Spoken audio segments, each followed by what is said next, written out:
Allen and Hall of Famer Terrell Davis stopping by the show. This is Good Morning Football. Happy Thursday, everybody. January 11th. Don King was on the show too, guys. Yes. Oh, yeah. Nate Burleson King? What a wordsmith you are. You really are great. Reason why I have this bow tie on. We're going to get to that in a few. Nate and Peter and Kyle and Kay, and it's time for the lead block. Lead block. Divisional weekend kicks off with two huge games on Saturday. First, it's the Falcons and the Eagles squaring off at the Link. Then it's the Titans and the Patriots in Foxborough. Let's break down these matchups in a round of Showdown Saturday, starting with the Falcons. Eagles, that's the first matchup. In front of the show, Matt Ryan, one of our first guests ever on this show. He's back in his home state of Pennsylvania, taking on Fletcher Cox and the Eagles pass rush. I would like to know who gets the best of who in this matchup. Kyle, just focus on the one matchup. I'm going to try. I'm not just looking Ryan at versus Boys to Men logo. the Eagles pass rush, round one, fight.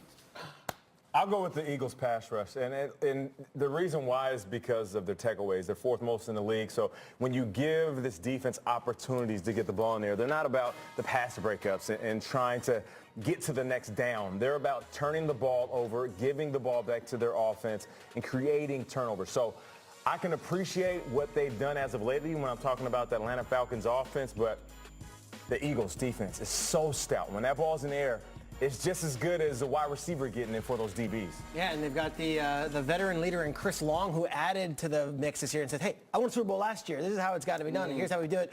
We were down 28-3 to these guys last year, and here's how it's done. But I'm going with the Philly pass rush, too. I don't see Matt Ryan lighting up this team. It's going to be a lower-scoring game people expect, and I don't see Matt Ryan going nuts for 400 yards in this one. It's weird. I look at it the other way. I think this is the undercard to the Eagles' run game, or Falcons' run game versus the Eagles' run defense. And I actually think Matt Ryan is going to have to throw because the Eagles are that good against the run. Yeah. That's why I like them in this game. But I actually think Matt Ryan and the Falcons' passing offense, will win this one. Just 20 touchdowns for Matt Ryan this year after last season's MVP year, 12 interceptions, and a three-time Pro Bowler in Fletcher Cox to join Chris Long, a veteran who's been there in these big games. It'll be really fun to see what happens there at the Link. Next matchup here in Showdown Saturday, two 90s R&B giants going head-to-head. We've got TLC, hailing from Atlanta, of course, up against Philly's own Boys to Men.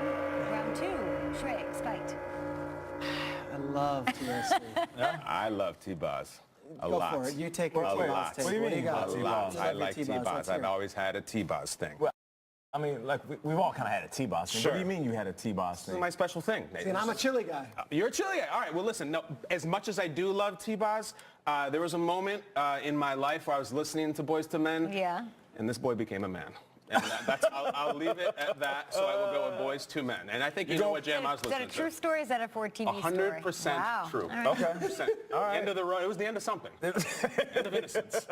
End of innocence. I will go with Boys to Men. I became a man. Down on bended knee. I will go with TLC. The ladies, they were, obviously crazy, sexy, and cool. Yeah.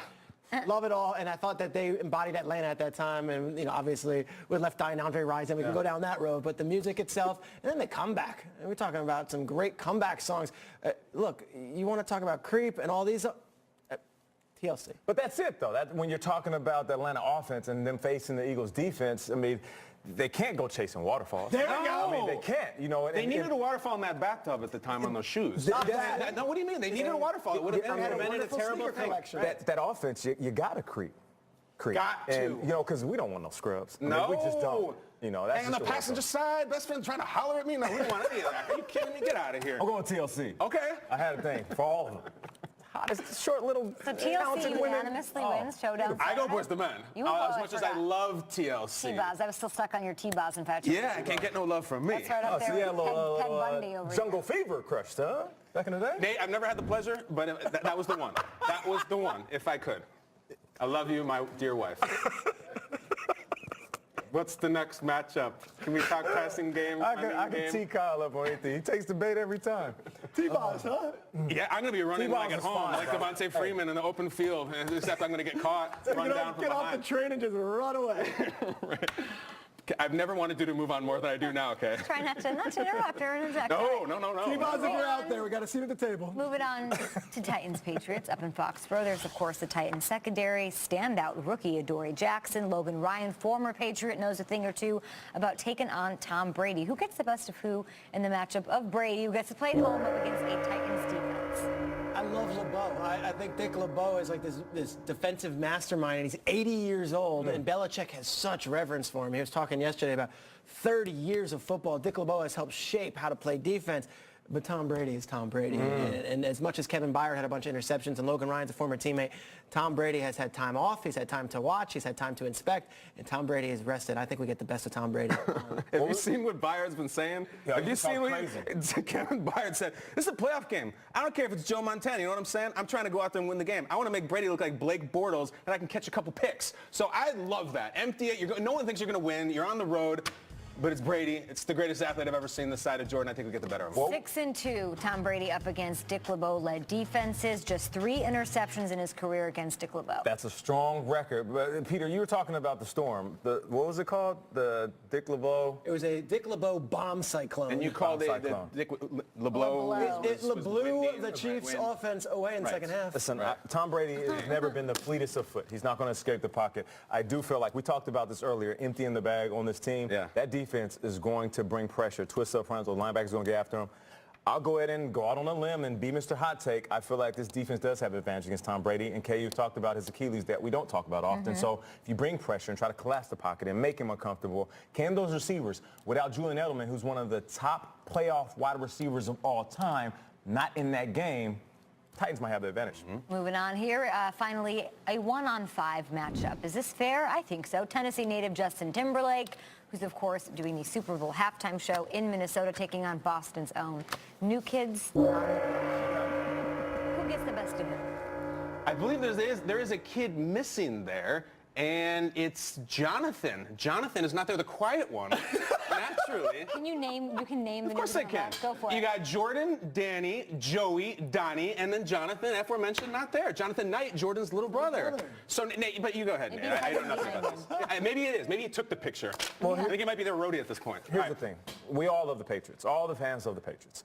And they keep talking about the championship. And I know you can't stop the feeling, but, you know, you guys are the most spoiled fans out there. So cry me a river with everything that's going on.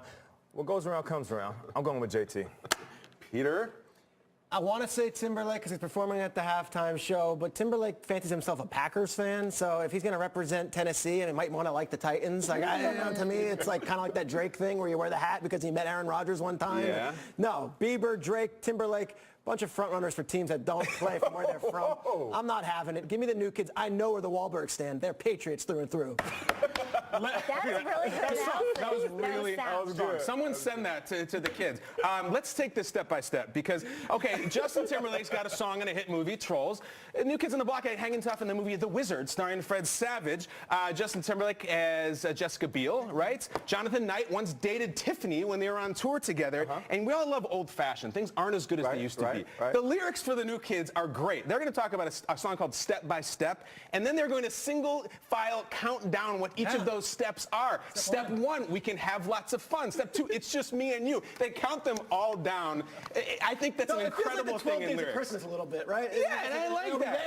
Or like Brian McKnight, the countdown and everything like that. I like that they get all the way up to like step 12 or something like that. And I'm here for the kids. I really am. They hang tough. They're still doing it. What do you guys out there think? Hashtag GMFB. That is Showdown Saturday. Now let's go check in with Ian Rappaport for all the latest news and notes from around the league. Ian, you always catch us when we're doing this like outrageous sort of stuff. Well, I have a couple notes to add that I don't understand why you guys didn't get to, but let me just throw my 2 cents in. First of all, did we know that T-Boz used to be married to Mac 10? We did know that. See, you're a hip-hop head. You know that. That's why I didn't land the it. relationship didn't end well, but she was also in Belly, too. Yep. That's true. Excellent point. Another thing, Timberlake had a summer house in Rye, where I live. Oh. So my neighbor, basically. And Donnie Wahlberg and I once ran into each other at an event, and he told me I'm a big fan. Yes! Oh, wow. Okay.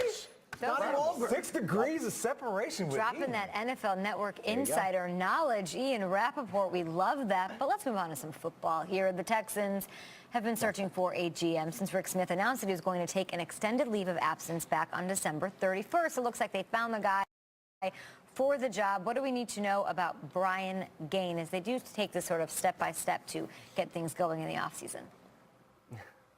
Step by step. There you go. I see where you're headed. Brian Gaine, the most important thing about Brian Gaine is that he is going to work with Bill O'Brien. And that's one thing that the Texans coach has been searching for really for several years. Just someone to have a partnership with, someone who loves his football, loves football as much as he does, and someone who can run this personnel department. They tapped him yesterday as their GM of choice. They're going to finalize the deal. Could be done today. And finally, the Houston Texans, after a season, really seasons of an unsettling situation of frustration and difficult relationship between Bill O'Brien and former GM Rick Smith, seems the Texans are going to be finally settled with new GM Brian Gaine.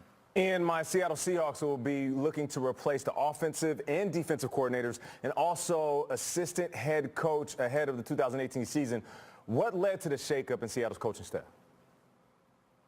Well, now you know that this is something that Pete Carroll considered very strongly. He is fiercely loyal, really has rarely made coordinator or really coach changes at all, absent someone leaving for a promotion. But obviously Carroll believes a fresh start in a lot of ways will benefit everyone, really a reboot.